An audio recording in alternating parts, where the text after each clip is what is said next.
কি হয়েছে? আমাকে পছন্দ হয়নি? না, ব্যাপারটা সেরকম নয়। তাহলে? আমি আমি পারবো না। তার মানে? আমি তোমাকে স্যাটিসফাই করতে পারবো না। আমার অনেক দুর্বলতা আছে। কি তোমার দুর্বলতা আছে? তাহলে তুমি আমাকে কেন বিয়ে করলে?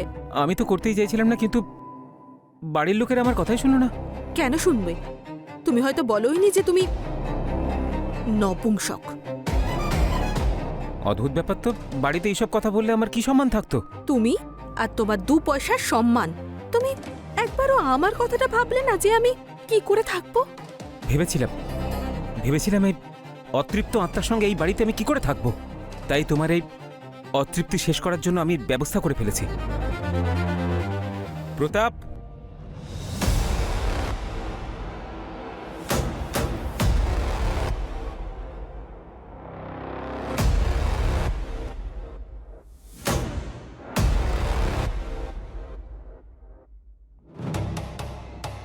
এ হলো আমার বন্ধু প্রতাপ, বিছানার সব থেকে বড় খিলাড়ি। এই খেলায় ওকে আজ পর্যন্ত কেউ হারাতে পারেনি। আজ থেকে তোমার খেয়াল এই রাখবে। Have fun, all the best.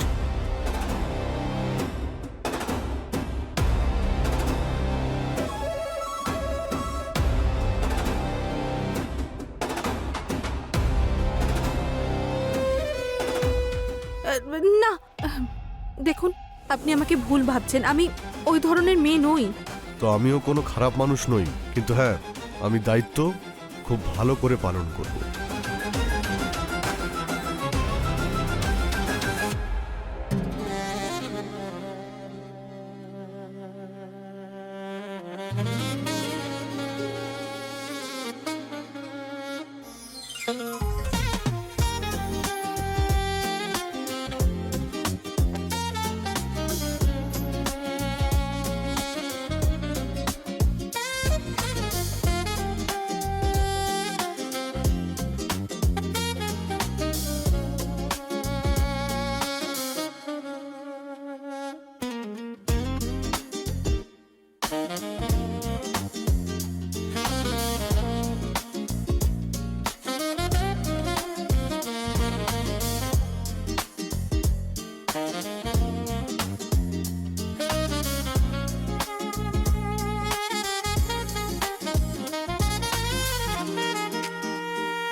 এখন আর কি লুকোচ্ছ আমার কাছে? লুকোনোর আর কি বাকি আছে? তোমাকে খুব অধৈর্য দেখাচ্ছে যে।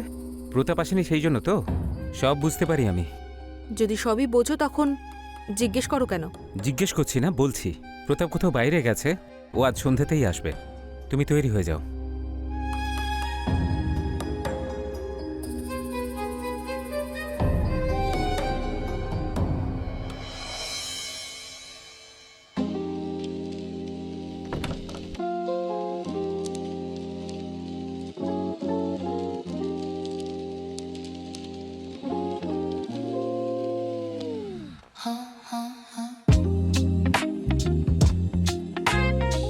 কোথায় চলে গিয়েছিলে তুমি আমাকে ছেড়ে? আজ তুমি তোমার নাম্বারটা আমাকে দিয়ে যাবে। জানো, তোমাকে ছাড়া এক মুহূর্তও কাটানো আমার কাছে কতটা কষ্টকর। চিন্তা করো না, আলাদা হওয়ার সমস্ত মুহূর্তের হিসেব আজ পূর্ণ হবে। নাম্বারও দেব, আর তোমার সমস্ত অভিযোগও দূর করে দেব।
কত দিন হয়ে গেল, এইভাবে কদিন চলতে থাকবে?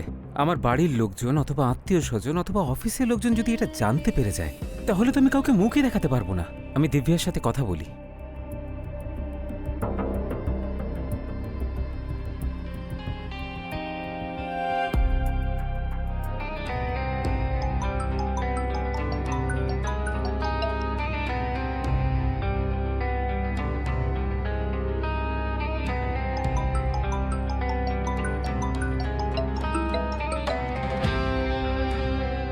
প্রতাপ, কোথায় তুমি? আমি একটু সমস্যায় আছি, তুমি প্লিজ এক্ষুনি বাড়ি এসো, তোমার সঙ্গে কথা আছে। আরে এমন কি হলো আবার? বলো না তুমি কি বলবে। ওফো, আমি আমি তোমাকে ফোনে সব বলতে পারবো না। আরে এমন কি কথা যা তুমি ফোনে বলতে পারবে না? প্রতাপ, আমি আমি প্রেগনেন্ট। প্রেগনেন্ট? হ্যাঁ। আচ্ছা ঠিক আছে, আমি এখন একটু কাজ করছি, রাতে বাড়ি ফিরছি, তারপর কথা বলবো।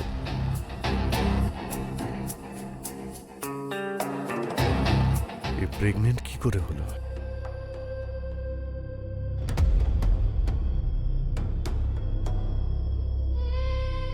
তুমি এত চিন্তিত কেন? ভালোই তো হয়েছে। তাহলে তুমি সব কথা শুনেছো? দেখো দিব্যা, তাড়াহুড়ো করো না, কাউকে তো কিছু বলার দরকারই নেই। এই বাচ্চাটাকে আমরা পালন করব, ও আমাদের দুজনের হবে। প্রতাপকে কেন কল করছো? ওর নিজের জীবন আছে তো। প্রতাপ এই সন্তানের বাবা। তাহলে এখন ওই বাচ্চার বাবা আমি। তো তুমি হঠাৎ পুরুষ হয়ে গেলে? তোমার কি মনে হয় আমি তোমার মতো কাপুরুষের সঙ্গে কতদিন থাকবো? দেখো দিব্যা, সোসাইটিতে আমার কিছু সম্মান আছে। তুমি যদি উল্টোপাল্টা কিছু করো না, আমি কোথাও মুখ দেখাতেই পারবো না। যদি মুখ দেখাতে না পারো তাহলে দড়ি কলসি নিয়ে ডুবে মরো। আমি ভালো মন্দ যা ডিসকাস করার প্রতাপের সঙ্গেই করব, তুমি কিন্তু এর মধ্যে নাক গলাতে আসবে না, বুঝেছো? তুমি যে প্রতাপকে এত ভরসা করছো না, ও কিন্তু বেশি দিন তোমায় সঙ্গ দেবে না। এটা তোমার ভুল ধারণা। আমার কোনো ভুল ধারণা হয়নি, ভুল ধারণা তোমার হয়েছে। কারণ কিছুদিন পরে ও বিয়ে করছে। কি? বিয়ে?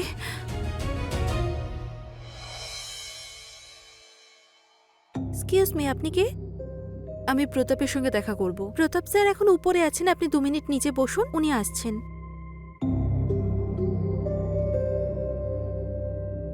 এক্সকিউজ মি স্যার, আপনার সঙ্গে কেউ দেখা করতে এসেছেন। Sender.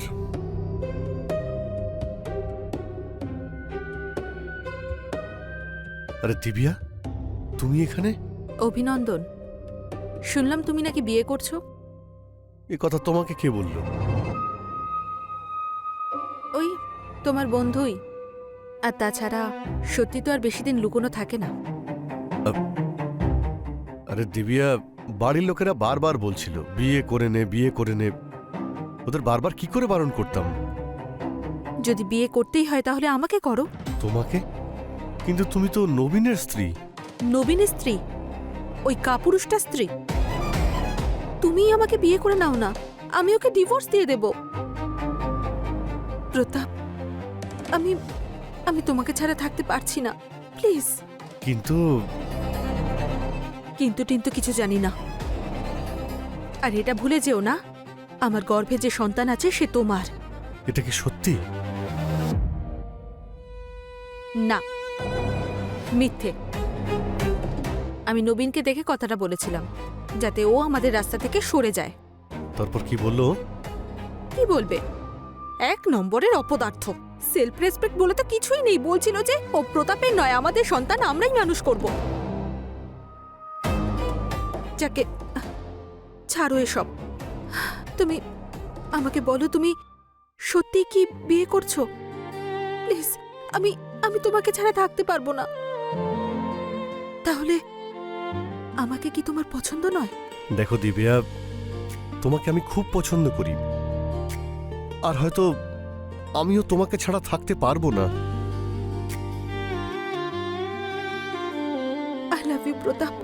Pratap, I love you. আরে দিব্যা, কি করছো তুমি? কেউ দেখে ফেলবে। ঠিক আছে, তাহলে আমি পর্দা দিয়ে আসছি। এবার তো আর কেউ দেখছে না। হয়তো দেখতে পাচ্ছে না, কিন্তু শুঁকতে নিশ্চয়ই পারছে। তাহলে তুমি অন্যদের ভয় পাও? আরে ভালোবাসলে আবার ভয় কিসের? তাহলে অন্য কাউকে বিয়ে করবে না তো? তুমি ছাড়া আমার কেই বা আছে? হ্যাঁ? তাহলে বাড়ির লোককে না করে দাও। ঠিক আছে, আমি ওনাদের বলছি আমি মেয়ে পছন্দ করে নিয়েছি। কিন্তু যদি আমরা বিয়ে করে নিই তাহলে নবীনের কি হবে? যারা সত্যি ভালোবাসে তারা এত কিছু ভাবে না। হুম?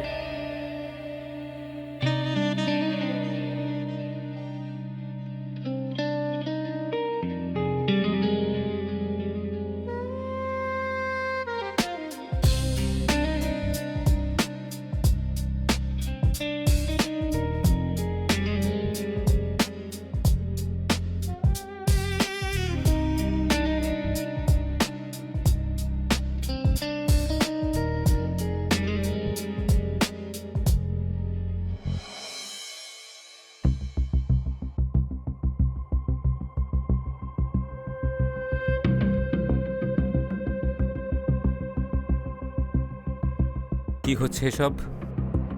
প্রতাপ, আমি তোমাকে আগেই বলেছিলাম হ্যাঁ, যে যা হবে এই বাড়ির চার দেয়ালের মধ্যে হবে। কিন্তু তুমি তো আমার সম্মান নিয়ে ছিনিমিনি খেলছো। নবীন, ওই যে কথায় আছে না, লাভ অ্যান্ড লাস্ট কোনোভাবেই লুকোনো যায় না। আমি দিব্যাকে ভালোবেসে ফেলেছি, আর এমনিতেও ও আমার সন্তানের মা হতে চলেছে। তাই তোমার জন্য এটাই ভালো হবে তুমি আমাদের রাস্তা থেকে সরে যাও।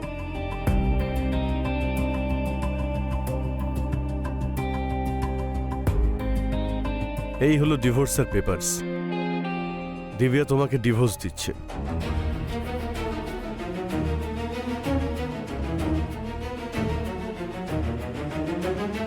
এরকম করো না, আমি তো এমনিতেই মরে যাব তাহলে।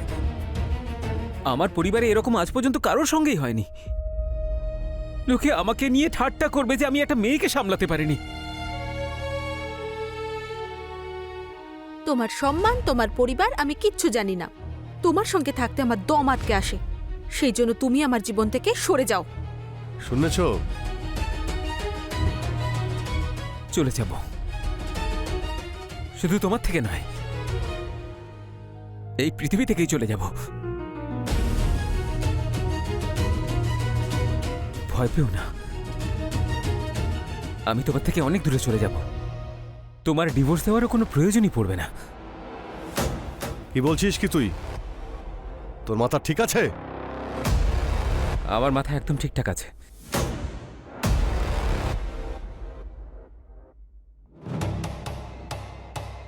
হ্যালো নীলেশ দাদা। হ্যাঁ নবীন, বলো। দিব্যা আমাকে ছেড়ে দিয়েছে দাদা, কারণ আমি ওকে স্যাটিসফাই করতে পারিনি। ও অন্য কাউকে বিয়ে করছে। আমি আর বাঁচতে চাই না দাদা। আমি এই পৃথিবী ছেড়ে চলে যাচ্ছি। যদি সম্ভব হয় আমাকে ক্ষমা করে দিও দাদা। নবীন, এরকম কিছু করতে যেও না। হ্যালো হ্যালো নবীন, হ্যালো।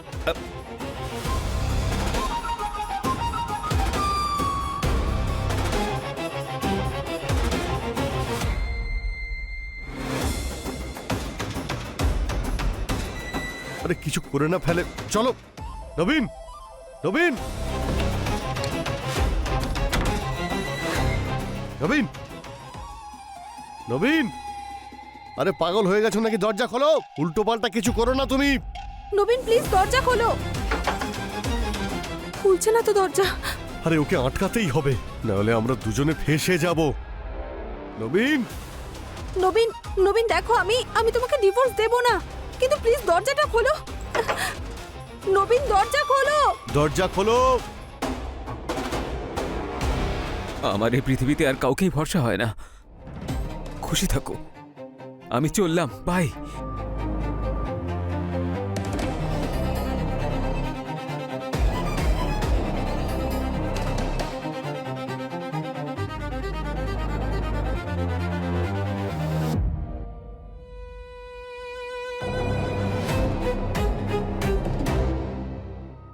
ওর এখন মাথার ঠিক নেই, আমাদের দরজা ভাঙতেই হবে।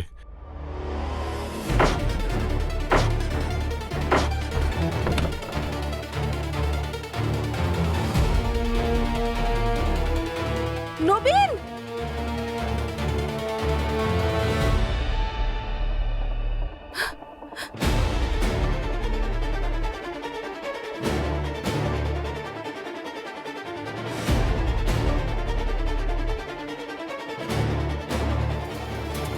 এ তো মারা গেছে।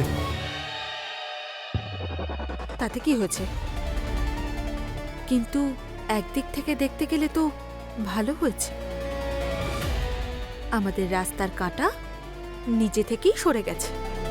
আরে সেসব তো ঠিক আছে, কিন্তু লোকজন আসবে, পুলিশেরা আসবে, অনেক প্রশ্ন উঠবে। কি উত্তর দেব সবাইকে? কি বলবো?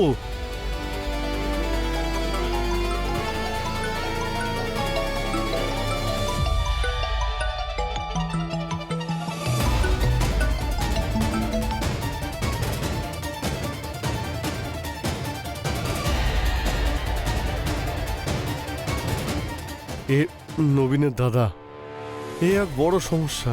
ও যতটা রাগী তার চেয়েও বেশিও ভয়ঙ্কর। ওকে কি করে বোঝাবো? বলে দেব যে মিথ্যে মিথ্যে সন্দেহ করত। তুমি চিন্তা করো না, আমি এমন অ্যাক্টিং করব যে উনি সবই বিশ্বাস করবেন। সবকিছু ম্যানেজ হয়ে যাবে, ডোন্ট ওয়ারি। আর তাছাড়া যতক্ষণ কারোর প্রাণ না চলে যায়, কেউ মরে না যায়, ততক্ষণ ভালোবাসায় মজা কোথায়? দিব্যা, আমাদের সামনে এখানে ডেড বডি পড়ে আছে আর তুমি এখন রোম্যান্সের কথা বলছো? পুলিশকে ইনফর্ম করে দিলে ওরা লাশ নিয়ে যাবে। কিন্তু কিন্তু এই ধরনের বিভৎস ভয়ঙ্কর রাতে রোম্যান্স করার সুযোগ আর কখনো আসবে না। সেই জন্য ভেবে দেখো।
হয়তো বাইরের দরজাটা খোলা আছে। কি? যখন আমরা ওর পিছনে দৌড়ে আসি, তাড়াহুড়োতে আমরা দরজাটা খুলেই এসেছি। হ্যাঁ, ভুল হয়ে গেছে। যাও না, দরজাটা বন্ধ করে দিয়ে এসো। হ্যাঁ, আমি করছি। এবার আর দরজা বন্ধ করলে কিচ্ছু হবে না।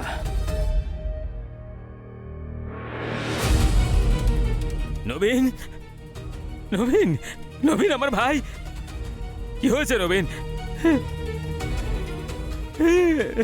নবীন, তুই কেন এরকম করলি নবীন?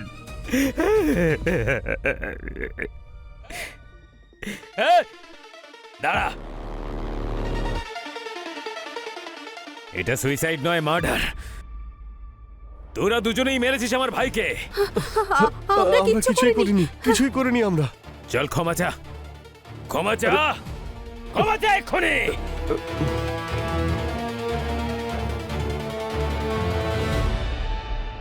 নবীন, নবীন, আমাদের ক্ষমা করে দাও। আমরা অনেক বড় ভুল করে ফেলেছি। Please please. ক্ষমা করে দাও। ক্ষমা চাওয়া হয়েছে, হয়েছে ক্ষমা চাওয়া। তার মানে তোরা নিজেদের ভুল স্বীকার করে নিচ্ছিস।